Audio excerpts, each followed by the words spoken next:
പക്ഷേ ചരിത്രത്തിനൊരു സ്വഭാവമുണ്ട്. ചരിത്രത്തിനൊരു സ്വഭാവമുണ്ട്. ആക്രമിക്കപ്പെട്ട ഒറ്റ ഇമാമിനെയും ലോകം മറന്നിട്ടില്ല. ആക്രമിച്ച ഒരു ഭരണാധികാരിയെയും ഒരു കൊമ്പനെയും ഒരു മേലാളനെയും കാലം ബാക്കി വെച്ചിട്ടില്ല. അതാ സമർക്കന്ദിലെ ഹർത്തങ്കിൽ 3-4 ഏക്കർ വലിയ പൂന്തോട്ടമായി ഒരുക്കിയിട്ട് മാനം മുട്ടുന്ന കുബ്ബയുടെ താഴെ മാർബിൾ കൊണ്ടുണ്ടാക്കിയ ഖബറിന്റെ ഉള്ളിലാണ് ഇമാം ബുഖാരി റഹിമഹുല്ലാഹ് കിടക്കുന്നത്. അൽഹംദുലില്ലാഹ്, ഞങ്ങൾക്ക് അവിടെ പോയി സിയാറത്ത് ചെയ്യാൻ അവസരം ലഭിച്ചിട്ടുണ്ട്. ആ നിലക്ക് മഹാനവറുകൾ ഉസ്ബെക്കിസ്ഥാനിലെ സമർക്കന്ദിലെ ഹർത്തങ്കിൽ ഇമാം ബുഖാരി റളിയല്ലാഹു അൻഹു ഏക്കർ കണക്കിന് വിശാലമായ പൂന്തോട്ടത്തിന്റെ നടുവിൽ ഇപ്പോഴും ആയിരക്കണക്കിന് ജനങ്ങൾ സിയാറത്തിന് വരുന്ന സ്ഥലമാണ് മഖ്ബറത്തുൽ ഇമാമുൽ ബുഖാരി. ശാഫി ഇമാം തങ്ങളുടെ മഖ്ബറയിലും ആളൊഴിയുന്നില്ല. അബൂ ഹനീഫ ഇമാം റളിയല്ലാഹു അൻഹുവിനെയും ജനങ്ങൾ ഒഴിയുന്നില്ല. അതാ മഹാനായ മാലികി ഇമാം തങ്ങൾ മദീനയിൽ തന്നെ കിടക്കുന്നുണ്ട്. എന്നും രാവിലെയും വൈകുന്നേരവും ആയിരക്കണക്കിന് ജനങ്ങളല്ലേ ജന്നത്തുൽ ബഖീയിലേക്ക് കടന്നിട്ട് സലാം പറയുന്നത്.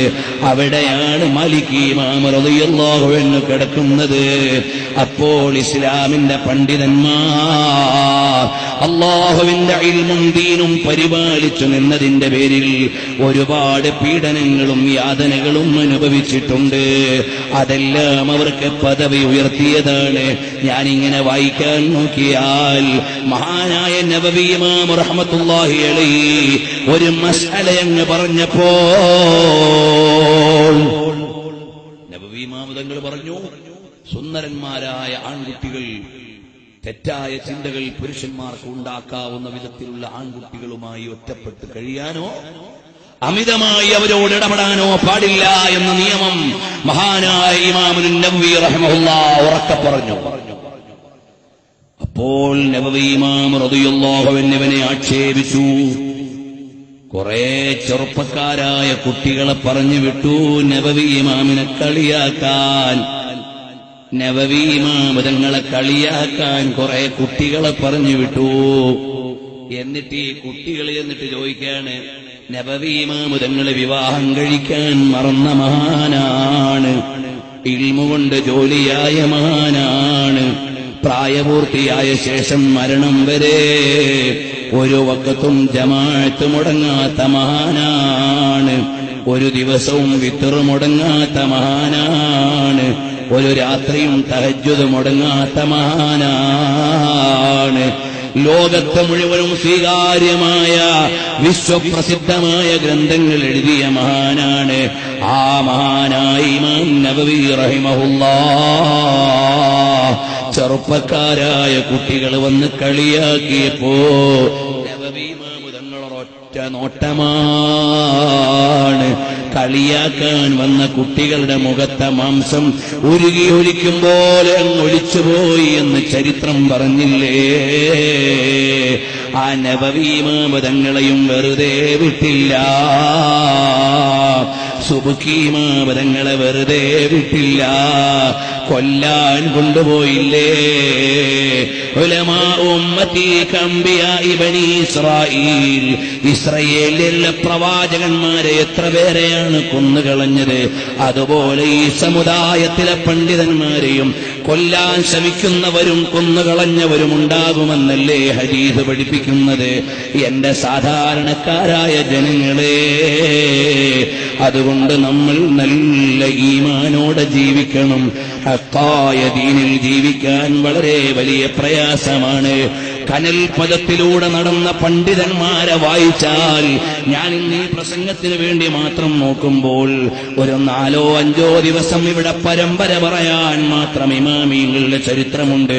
ഇമാമിനെ സുയൂത്തിയെ പറയാനുണ്ട്, ഇബ്നു ദഖീഖുൽ ഈദ് തങ്ങളെ പറയാനുണ്ട്, ബഹുമാനപ്പെട്ട ഇമാം നുഐം ഇബ്നു ഹമ്മാദ് തങ്ങളെ പറയാനുണ്ട്, നബവി ഇമാം തങ്ങളുടെ എത്രയോ ചരിത്രം പറയാൻ ബാക്കിയാണ്. താഊസ് ഇബ്നു കൈസാൻ റഹിമഹുള്ളയെ പറയാനുണ്ട്, അതാ ഇബ്നു അബീ റബാഹ് റളിയല്ലാഹു അൻഹുവിനെ പറയാനുണ്ട്. എത്രയോ ഇമാമുകളുടെ നീണ്ട ചരിത്രം ഞാൻ നിങ്ങളോട് തൊട്ടിട്ടില്ല, പറഞ്ഞിട്ടില്ല. അവരെല്ലാം കനൽപഥത്തിലൂടെ നടന്നു നീങ്ങിയിട്ട് അല്ലാഹുവിന്റെ ദീനിനു വേണ്ടി നിലകൊണ്ട അലിമീങ്ങളാണ്. അവർക്ക് ലോകം മുഴുവനും കൂരമ്പുകൾ കൊണ്ടുവന്നിട്ടും അവരിളകിയില്ല, കുലുങ്ങിയില്ല. അവരെ അംഗീകരിക്കുന്ന ആളുകൾ ലോകത്ത് അവസാനിച്ചില്ല. അതല്ലേ ആഖിറത്തിന്റെ അലിമീങ്ങളുടെ ഗുണം. അതുകൊണ്ട് ഈമാനുള്ള ജനതയെ ആലോചിക്കണം. അല്ലാഹുവിന്റെ ദീൻ ഇവിടെ നിലനിന്നത് ഭരണകൂടങ്ങളിലൂടെയല്ല, ആലിമീങ്ങളിലൂടെയാണ്.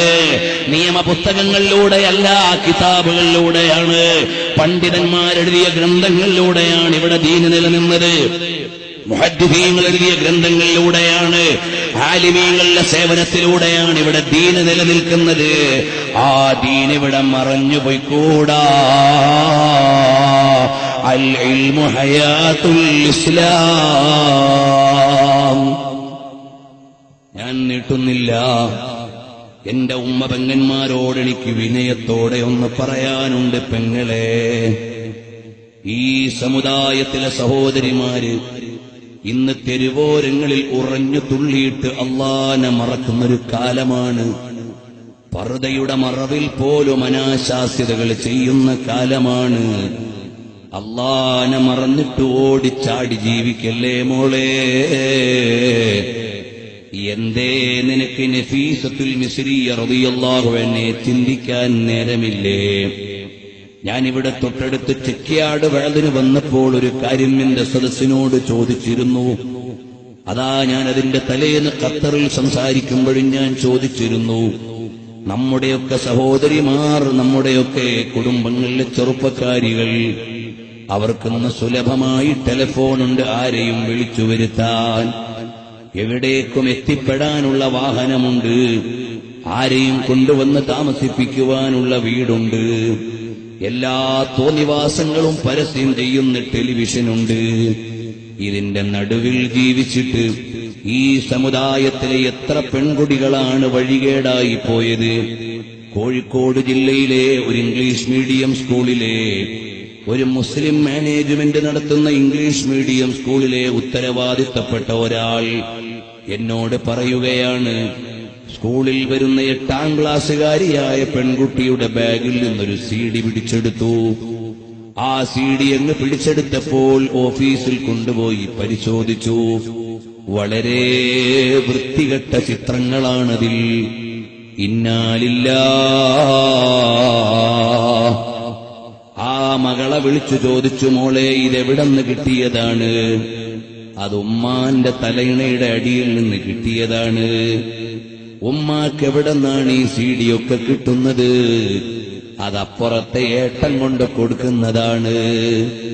ഇന്നാലില്ലാഹ്. ഈ കുട്ടിയുടെ മാതാവിനെ സ്കൂളിലേക്ക് വിളിച്ചപ്പോൾ ആ തള്ള പറയാണ്, ഇതെന്റെ ഭർത്താവിനെ വിളിച്ചു പറഞ്ഞാൽ ഞാനിവിടെ ആത്മഹത്യ ചെയ്തു കളയുമെന്ന്. എവിടെ എത്തിപ്പോയി മോനെ നമ്മുടെ സമുദായത്തിന്റെ സദാചാരബോധം? ഇതുപോലെ എത്രയെത്ര അകത്തളങ്ങളിലാണ് അരുതായ്മകൾ ചീഞ്ഞു നാറുന്നത്. ഞങ്ങൾ സംഘടനയുടെ ഉണർത്ത് ജാഥയുമായി ഒരിക്കൽ എറണാകുളം ജില്ലയിലെത്തിയപ്പോൾ അന്നവിടെ ഒരു പ്രശ്നം നടക്കുന്നുണ്ട്. എന്താണ് അവിടെ? ഞങ്ങളെത്തിയ പ്രദേശമൊന്നും ഞാൻ കൃത്യമായി പേര് പറയുന്നില്ല. അതാ അവിടെ ഒരു വിഷയം നടക്കുകയാണ്. എന്താണ്? അതാ ഒരു ഗൾഫുകാരന്റെ ഭാര്യ അമ്മോശൻ കാക്കയുടെയും അമ്മയുമുള്ള വീട്ടിൽ താമസിക്കുകയാണ്. അവളുടെ ചില ഇടപെടലുകൾ ഗുരുതരമാണെന്ന് കണ്ട അമ്മോശൻ കാക്ക വിലക്കി, മോളെ ഇങ്ങനെയാകരുതെന്ന്, നല്ല നിലക്ക് ജീവിക്കണമെന്ന് അവളോട് ഉപദേശിച്ചു. തെറ്റിന്റെ വഴിയിൽ പോകരുതെന്ന് അയാള് പറഞ്ഞുകൊടുത്തു. ഇന്നാ ലില്ലാഹ്. 5 നേരവും പള്ളിയിൽ പോയി ജമാഅത്തായി നിസ്കരിക്കുന്ന ആ നല്ല മനുഷ്യന്റെ ജനാസ അതാ മേലത്തെ റൂമിൽ നിന്ന് കയറിൽ താഴേക്ക് വീട്ടിന്റെ മുറ്റത്തേക്ക് തൂങ്ങിക്കിടക്കുന്നു. വിവരമന്വേഷിച്ചു ചെല്ലുമ്പോൾ ഈ മരുമകൾ തല്ലിക്കൊന്നിട്ട് കെട്ടിത്തൂക്കിയതാണ്. എവിടെ എത്തിപ്പോയി ഈ സമുദായത്തിന്റെ സദാചാരബോധം? നമ്മൾ ജാടകളുടെ ലോകത്തല്ലേ ജീവിക്കുന്നത്? നമ്മൾ മോടികളുടെ ലോകത്തല്ലേ ജീവിക്കുന്നത്? വലിയ വീട് പണിയുന്ന തിരക്കിലല്ലേ നമ്മൾ? ഉയർന്ന വാഹനത്തിൽ പാറിച്ചീറുന്ന ചിന്തയിലല്ലേ നമ്മൾ? നമ്മുടെ മക്കളുടെ വിദ്യാഭ്യാസത്തിന്റെ ഗരിമയിലല്ലേ നമ്മൾ? അതേ സമയത്ത് കയ്യിലിരിക്കുന്ന മൊബൈലിൽ, നിങ്ങളുടെ മകന്റെയും മകളുടെയും മൊബൈലിൽ എത്ര അന്യപുരുഷന്മാരുടെ, അന്യ സ്ത്രീകളുടെ ചിത്രമുണ്ട്, നമ്പരുണ്ട്. അവരുടെ സ്വതന്ത്രമായ സമയങ്ങൾ ആരോടൊക്കെയാണ് വ്യവഹാരം നടത്തുന്നത്? പാതിരാത്രി 12 മണിക്ക് അങ്ങാടിയിലെ വെയിറ്റിംഗ് ഷെഡിൽ ഇരുന്നുകൊണ്ട് കമന്റ് അടിക്കുന്ന ചെറുപ്പക്കാരന്റെ ഫോണിന്റെ അങ്ങേ തല ഏതോ ഒരു വീട്ടിലെ പ്രൈവറ്റ് റൂമിൽ കിടക്കുന്ന മുസ്ലിം പെണ്ണിന്റെ കീശയിൽ കിടന്ന് ചലിക്കുന്ന മൊബൈലല്ലേ? ഇന്ന് വലിയ വലിയ സൗകര്യങ്ങൾ വന്നപ്പോ നമ്മുടെ ഓരോ മക്കൾക്കും ഓരോ റൂമില്ലേ? അതിന്റെ അകത്തളങ്ങളിൽ അവരുടെ കയ്യിൽ സ്വതന്ത്രമായ ഇന്റർനെറ്റ് സംവിധാനമില്ലേ? മൊബൈലുകൾ അവര് വ്യാപകമായി ഉപയോഗിക്കുന്നില്ലേ? എവിടെ എത്തിപ്പോയി മോനെ ഈ സമുദായത്തിന്റെ ഗതി? പറയുന്നവരെ പ്രതിക്കൂട്ടിലാക്കുകയല്ല വേണ്ടത്. നിങ്ങൾ നിങ്ങളുടെ വീട്ടിൽ എന്താണ് സംഭവിക്കുന്നതെന്ന് ചിന്തിക്കുകയാണ് വേണ്ടത്. അതല്ലേ ഹബീബായ സല്ലല്ലാഹു അലൈഹി വസല്ലം തങ്ങൾ പഠിപ്പിച്ചില്ലേ? 3 ആളുകൾ സ്വർഗത്തിലേക്ക് കടക്കുന്നതല്ല. ആരാണ് സ്വർഗത്തിലേക്ക് കടക്കാതിരിക്കുന്ന 3 ആളുകൾ? ആരാണ്? ഹദീസിലൂടെ പറയുകയാണ്, സലാസുൻ ഖദ് ഹറമല്ലാഹു അലൈഹിമുൽ ജന്ന. 3 ആളുകൾക്ക് നരകം ഹറാമാണ്, സ്വർഗം ഹറാമാണ്. 1 മുദ്മിനുൽ ഖംരി,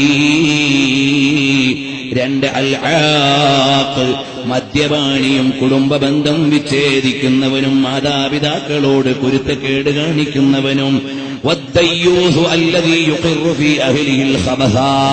3ാമതായി സ്വർഗം നിഷിദ്ധമാക്കപ്പെട്ട ആളാരാണ്? ദയ്യൂസ് എന്ന് പറയുന്നയാളാണ്.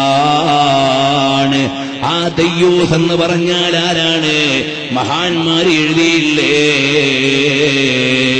അയാളുടെ വീട്ടിൽ തോന്നിവാസങ്ങൾ നടന്നിട്ട് അയാൾക്ക് പരാതിയില്ല. മോള് അന്യന്റെ കൂടെ കറങ്ങിയിട്ട് പരാതിയില്ല. ഭാര്യ അന്യപുരുഷനുമായി തിരിയാൻ പോയിട്ട് പരാതിയില്ല. മക്കള് സിനിമ കാണുന്നതിൽ പരാതിയില്ല. മക്കള് സീരിയൽ കാണുന്നതിൽ പരാതിയില്ല. അങ്ങനെയുള്ളവനാണ്. അതാ എന്നിട്ട് മഹാന്മാര് എഴുതുകയാണ്, قال الشيخ أحمد يارخان رحمه الله تحت قوله صلى الله عليه وسلم. ഇമാം അഹ്മദ് യാർഖാൻ റഹിമഹുല്ലാ എന്ന മുഫസ്സിർ എഴുതുകയാണ്, അദ്ദയ്യൂസ് الذي يقر في أهله الخبث. ദയ്യൂസ് എന്ന് പറഞ്ഞാൽ ആരാണ്? വീട്ടിൽ നടക്കുന്ന അനാശാസ്യതകളിൽ പരാതിയില്ലാത്തവനാണ്. قال بعض الشارحين الظاهر أن المراد من الخبث الزنا ودواعيه، أي من لا يمنع أهله من الزنا والفواحش والسفور مع القدرة ولا يبالي باختلاطهن مع الأجانب وغيرها من الأعمال الدالة على قلة الحياء فهو ديوث. ആരാണ് ദയ്യൂസ് എന്ന് പറഞ്ഞാൽ? മകളോ ഭാര്യയോ അന്യപുരുഷന്മാരുമായി ഇടകലരുന്നതിൽ ഇവന് യാതൊരു പരാതിയില്ല.